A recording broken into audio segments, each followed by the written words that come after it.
اور صاحب کلام ہم تک پہنچانے والے حضور اقدس صلی اللہ علیہ وسلم ہیں، جن کی عزت کرنا اور احترام کرنا بہت ضروری ہے۔ دوسرا یہ کہ توجہ اور دھیان کے ساتھ ہر ایک بات کو سنیں۔ تیسرا یہ کہ جو بھی باتیں تعلیم کے ذریعے معلوم ہو اس پر عمل کرنے کی کوشش کریں۔ اگر عمل نہ کرتی ہو تو نیت کریں کہ انشاءاللہ اب سے برابر عمل کروں گی۔ چوتھا یہ کہ جو باتوں دوسروں تک پہنچانے کی نیت سے سنیں، کیونکہ حضور اقدس صلی اللہ علیہ وسلم نے اس امت کو دعا دی، جس نے میری ایک حدیث بھی سنی اور جو تو دوسروں تک پہنچا دی تو وہ دنیا اور آخرت میں سرسبز و شاداب رہے گی۔ تو ہم اس دعا میں شامل ہونے کے لیے اس عمل کو ذریعہ بنا سکتے ہیں۔ اگر ہم ان آداب کا لحاظ رکھ کر تعلیم میں بیٹھیں گے تو ہم کو اس کا پورا جو ثواب ملے گا، اور اس کے ساتھ ساتھ یہ بھی خیال رکھیں کہ سب قریب ہو کر بیٹھے، ورنہ جو جگہ درمیان میں ہوگی اس میں شیطان آ کر بیٹھ جائے گا۔ سر پر دوپٹہ بھی اچھی طرح اوڑھ لے۔ جب کتابی تعلیم ہو رہی ہو اس وقت تسبیح بھی نہ پڑھے، بلکہ خاموشی کے ساتھ سننا بھی عبادت ہے۔ جب بھی حضور اقدس صلی اللہ علیہ وسلم کا نام مبارک آئے تو آہستہ سے درود شریف پڑھ لیں، ٹیک لگا کر بھی نہ بیٹھیں۔ عذر ہو تو کوئی حرج نہیں۔ اللہ تعالیٰ سننے والے اور سنانے والے سب کو عمل کی توفیق عطا فرمائے۔ حضرت انس بن نضر رضی اللہ عنہ کا عمل احد کی لڑائی میں مسلمانوں کو جب شکست ہو رہی تھی تو کسی نے یہ خبر اڑا دی کہ حضور صلی اللہ علیہ وسلم بھی شہید ہو گئے۔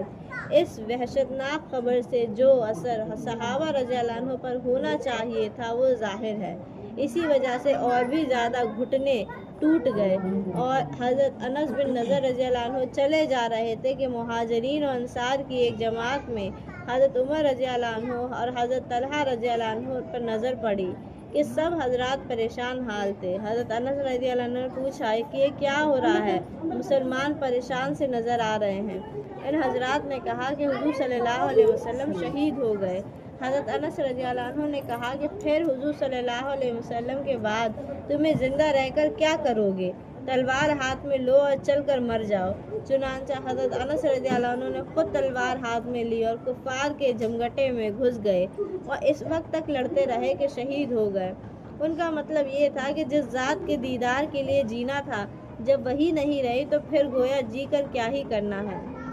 عبداللہ بن عمر رضی اللہ عنہ نے حضرت حضور اکرم صلی اللہ علیہ وسلم سے نقل کیا ہے کہ دلوں کو بھی زنگ لگ جاتا ہے جیسا کہ لوہے کو پانی کے لگنے سے زنگ لگتا ہے۔ پوچھا گیا کہ حضور ان کی صفائی کی کیا صورت ہے؟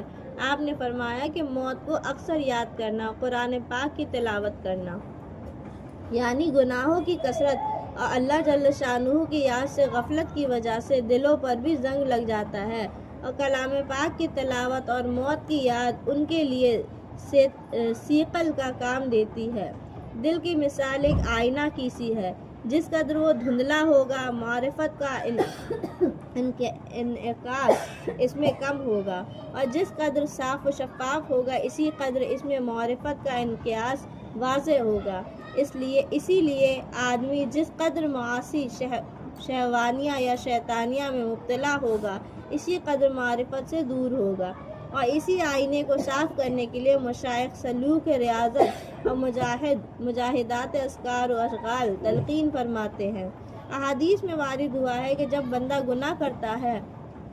تو ایک سیاہ نقطہ اس کے قلب میں پڑ جاتا ہے۔ اگر وہ سچی توبہ کر لیتا ہے تو وہ نقطہ زائل ہو جاتا ہے، اور اگر دوسرا گناہ کر لیتا ہے تو دوسرا نقطہ پیدا ہو جاتا ہے۔ اسی طرح سے اگر گناہوں میں بڑھتا رہتا ہے تو شدہ ان نقطوں کے کثرت سے دل بالکل سیاہ ہو جاتا ہے، پھر اس قلب میں خیر کی طرف رغبت ہی نہیں رہتی بلکہ شر ہی کی طرف مائل ہوتا ہے۔ اللہم حافظنا منہ۔ اسی کی طرف قرآن پاک کی آیت میں اشارہ ہے،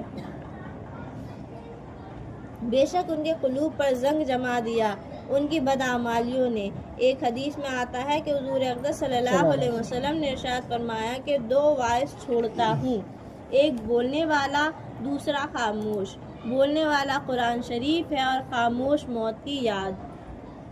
حضور صلی اللہ علیہ وسلم کا ارشاد سر آنکھوں پر، مگر واس تو اس کے لیے جو نصیحت قبول کرے، نصیحت کی ضرورت سمجھے۔ جہاں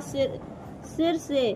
دین ہی بیکار ہو، ترقی کی راہ میں مانے ہو، وہاں نصیحت کی ضرورت کسے اور نصیحت کرے گی کیا؟ حسن بصری رحمۃ اللہ علیہ کہتے ہیں کہ پہلے لوگ قرآن شریف کو اللہ کا فرمان سمجھتے تھے، رات بھر اس میں غور و تدبر کرتے تھے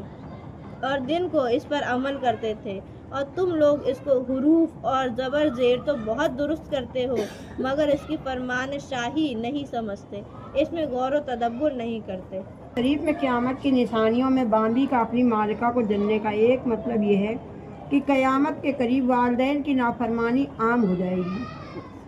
یہاں تک کہ لڑکیاں جن کی طبیعت میں ماؤں کی اطاعت زیادہ ہوتی ہے وہ بھی نہ صرف کی ماؤں کی نافرمان ہو جائیں گی بلکہ الٹا ان پر اس طرح حکم چلائیں گی جس طرح ایک مالکہ اپنی باندی پر حکم چلاتی ہے۔ ہو ہی رہا ہے، اسی کو رسول اللہ صلی اللہ علیہ وسلم نے اسی عنوان سے تعبیر فرمایا کہ عورت اپنی مالکہ کو جنے گی۔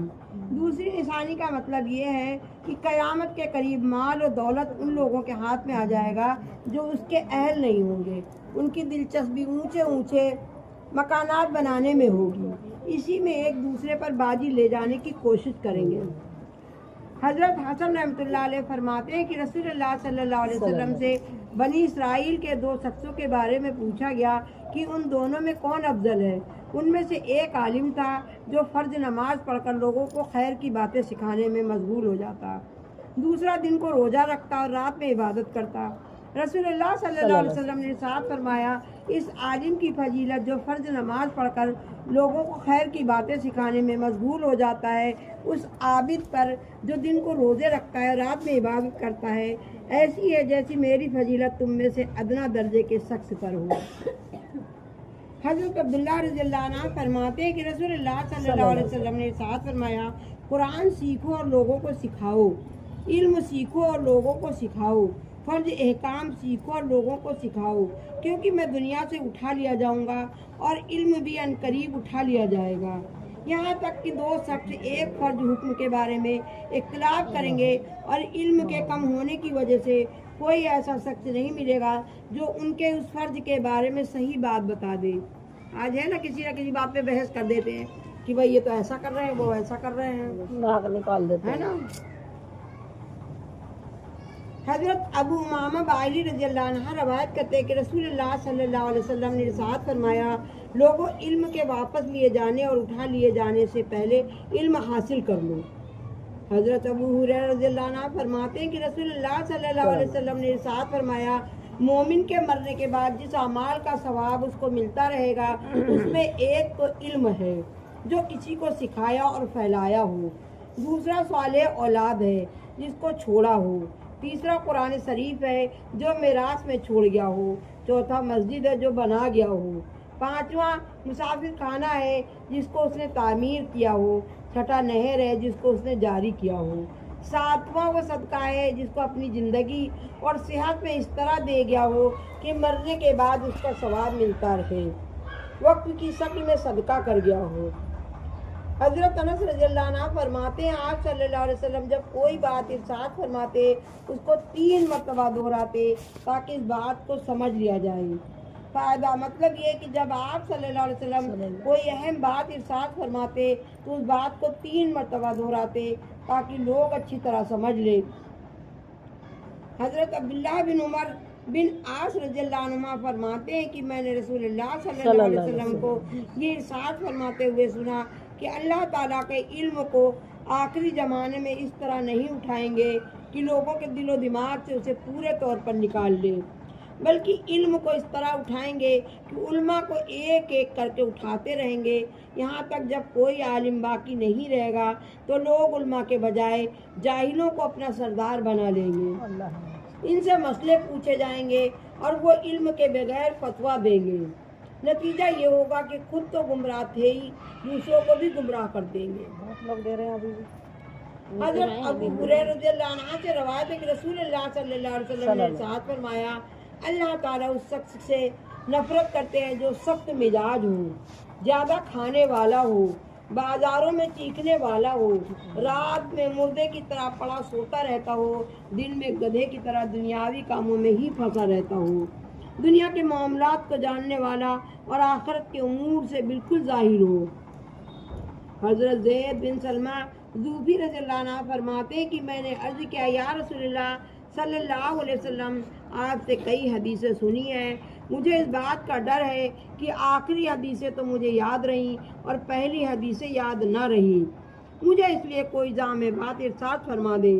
رسول اللہ صلی اللہ علیہ وسلم نے ارشاد فرمایا، جن امور کا تمہیں علم ہے ان کے بارے میں اللہ تعالیٰ سے ڈرتے رہو، یعنی اپنے علم کے مطابق عمل کرو۔ حضرت جابر بن عبداللہ رضی اللہ عنہ روایت کرتے ہیں کہ رسول اللہ صلی اللہ علیہ وسلم نے ارشاد فرمایا، علماء پر بڑائی جتانے، بے وقوفوں سے جھگڑنے یعنی ناسمجھ عوام سے الجھنے اور مجلسیں جمانے کے لیے علم حاصل نہ کرو، جو شخص ایسا کرے گا اس کے لیے آگ ہی آگ ہے۔ اللہم فنا، علم کو مجلسیں جمانے کے لیے حاصل نہ کرو، اس جملے کا مطلب یہ ہے کہ علم کے ذریعے سے لوگوں کو اپنی ذات کی طرف متوجہ نہ کرو۔ حضرت ابو ہریرہ رضی اللہ عنہ فرماتے ہیں کہ رسول اللہ صلی اللہ علیہ وسلم نے ارشاد فرمایا، جس شخص سے علم کی کوئی بات پوچھی جائے اور وہ باوجود جاننے کے اس کو چھپائے تو اللہ تعالیٰ قیامت کے دن اس کے منہ میں آگ کی لگام ڈالیں گے۔ اللہم احفظنا۔